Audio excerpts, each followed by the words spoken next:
नमस्कार। हम सभी पर महाराज जी का आशीर्वाद और बजरंगबली जी की कृपा सदैव बनी रहे। हम सब अक्सर ये सोचते हैं कि ऐसी कौन सी विधि है, ऐसा कौन सा माध्यम है जिससे हम महाराज जी के प्रिय बन सकते हैं। कैसे हमारे जीवन में महाराज जी का आगमन हो सकता है, कैसे महाराज जी की जो अद्भुत कृपा है वो हमारे जीवन में प्रवेश कर सकती है। तो आज इसी से जुड़े सभी आपके जो प्रश्न हैं उनका जवाब दिया जाएगा और आशा करते हैं कि आपको ये अंक अवश्य पसंद आएगा। तो आप सभी के सवालों में ये जो प्रश्न अवश्य आ ही जाता है कि कैसे हमें महाराज जी की या कैसे हम महाराज जी के कृपा के पात्र बन सकते हैं।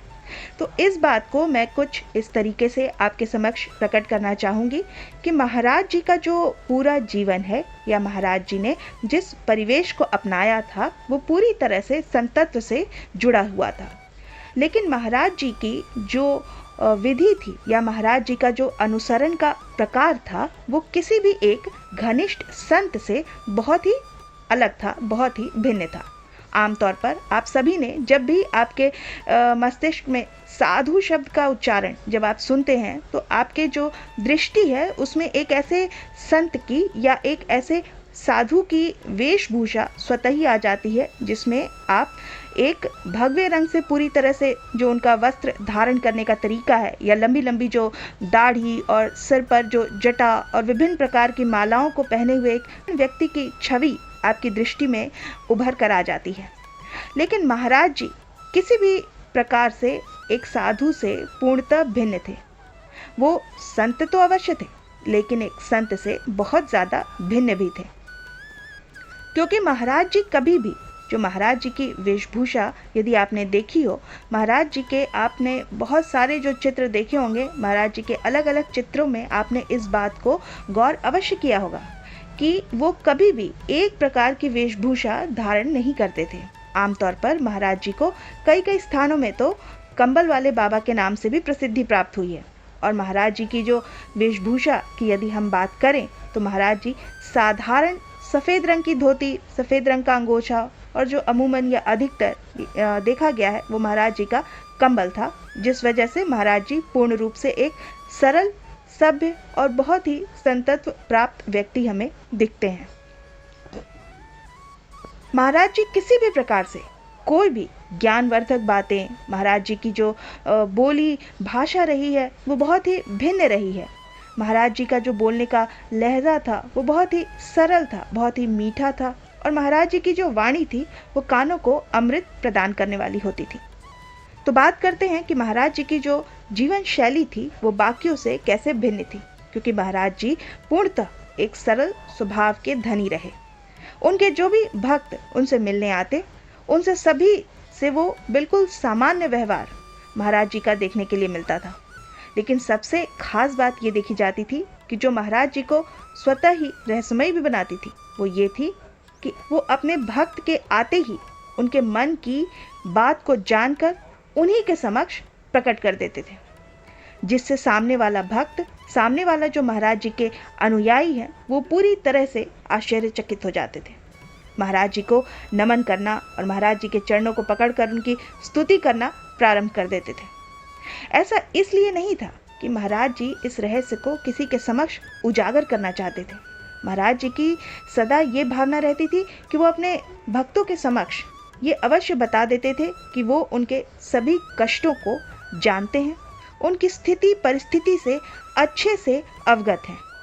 महाराज जी सदैव इस प्रकार अपने भक्तों को अपना बना लेते थे। वो सदैव इस बात पर बल देते थे कि जीवन में सदैव सत्य बोलना चाहिए। अपने जीवन में सत्य को एक विशिष्ट स्थान देना परम आवश्यक है। महाराज जी ने इस बात पर भी बहुत बल दिया है, यदि जीवन में आप सत्य को अपनाते हैं, सत्य बताते हैं और सत्य की राह पर चलते हैं तो स्वतः ही आपको सफलता मिल जाएगी। जीवन में परिश्रम को महाराज जी ने बहुत ही महत्व दिया। महाराज जी सदैव यही कहते थे कि राम जी की तरफ आपकी भक्ति, महाराज जी सदैव यही कहा करते थे कि राम जी की तरफ भक्ति करना बहुत महत्वपूर्ण है। जीवन में राम जी की भक्ति करना, हनुमान जी की भक्ति करना या किसी भी विशिष्ट देवी देवता को अगर आप मानते हैं तो उनकी भक्ति करना बहुत ही आवश्यक है जीवन में। लेकिन परिश्रम को एक विशिष्ट स्थान देना भक्ति करने के बराबर ही है। महाराज जी इस बात पर हमें जोर देने के लिए कहते हैं कि जीवन में परिश्रम का एक विशिष्ट स्थान होता है। जीवन में महाराज जी के ये जो वाक्य रहे हैं कि काम में राम जी को देखिए।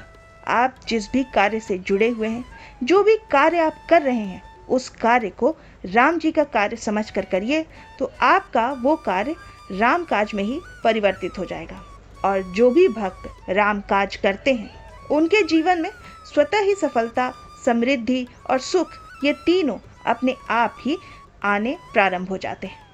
महाराज जी सदैव इस बात पर अवश्य बल देते थे कि जीवन में हम सभी का जो मकसद है, हम सभी का जो पर्याय है, वो यही होना चाहिए कि यदि हमारे पास सामर्थ्य है तो अपने सामर्थ्य के अनुसार दूसरों की सहायता करना ही हम सभी का परम कर्तव्य है। और महाराज जी सदैव कहा करते हैं कि जीवन में अपने सामर्थ्य अनुसार सभी को कुछ न कुछ अवश्य देना चाहिए। और ये तो आप सब जानते ही होंगे कि जो भी भक्त कैची धाम में महाराज जी के दर्शन हेतु आते थे, महाराज जी उसे बिना प्रसाद पवाए कभी भी वापस नहीं लौटने देते थे। उनका ये पर्याय महज भोजन कराने या भोजन प्रसाद देने से नहीं था। महाराज जी सदैव इस बात से लोगों को ये बताते थे कि अपने सामर्थ्य अनुसार सभी को कुछ न कुछ अपने घर से, अपनी ओर से देना जीवन में समृद्धि लाने के लिए सदैव सहायक रहता है।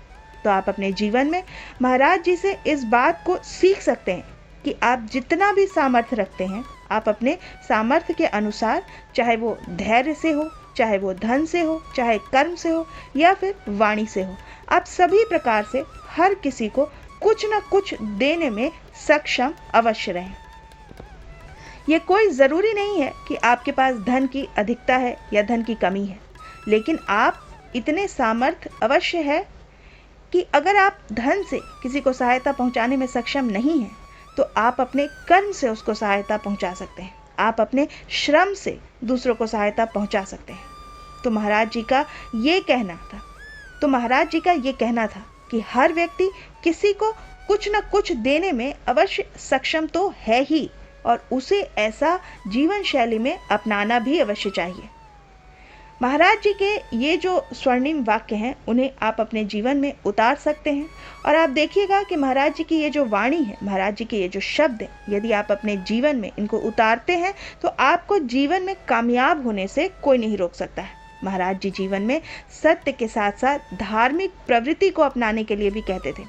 महाराज जी कहते थे कि आप किसी भी धर्म के अनुयायी क्यों ना हो, अपने धर्म के प्रति आसक्त रहिए, धर्म के प्रति जुड़े रहिए और सदैव धार्मिक कार्यों में अपनी सहायता अवश्य प्रदान करिए।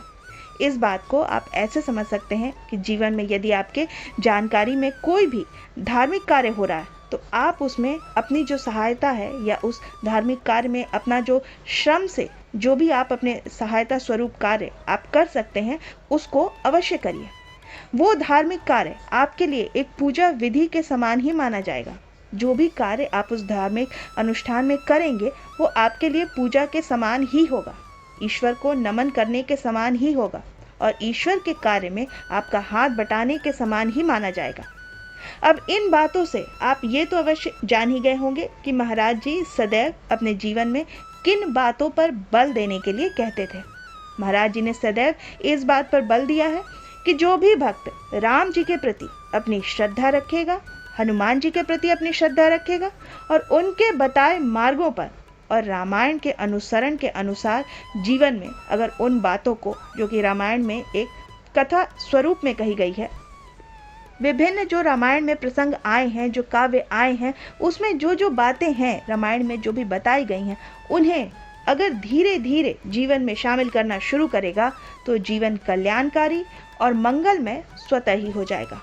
महाराज जी को जो सबसे ज़्यादा चीज़ें भाती थी, जिससे वो अपने भक्तों से अपने जो उनका स्वरूप है, अपने जो संबंध है, वो घनिष्ठ इसी प्रकार से करते थे कि आप सच्चे हृदय से ईश्वर की भक्ति करिए, सच्चे हृदय से महाराज जी को पुकारिए, सत्य के साथ चलिए, तो आप पाएंगे कि महाराज जी सदैव आपके निकट ही हैं। वो हमसे कहीं भी दूर गए ही नहीं हैं। महाराज जी को पुकारने के लिए आप जीवन में सत्यता को अपनाइए, राम काज को अपनाइए, राम राम कहते रहिए और सदैव रामायण की वाणी पर अमल करिए, तो आप पाएंगे महाराज जी आपसे सदैव निकट ही रहेंगे। महाराज जी से आप किसी भी प्रकार से कोई भी अपनी विनती करेंगे तो महाराज जी उस विनती को अवश्य सुनेंगे। आपके जीवन में सदैव मंगलकारी जो घटनाएं हैं उन्हें आप होता हुआ स्वतः ही पाएंगे।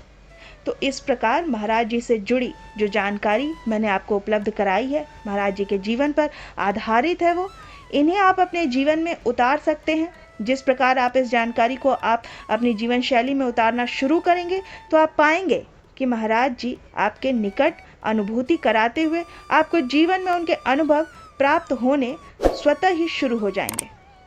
मैं आशा करती हूँ कि आज का ये अंक आपको पसंद आएगा। आप अपनी प्रतिक्रिया हमें कमेंट सेक्शन में लिखकर ज़रूर बताइएगा। इस अंक को हम यहीं विराम देते हैं। मिलते हैं आपसे अगले अंक में। तब तक के लिए जय श्री राम, जय बाबा की।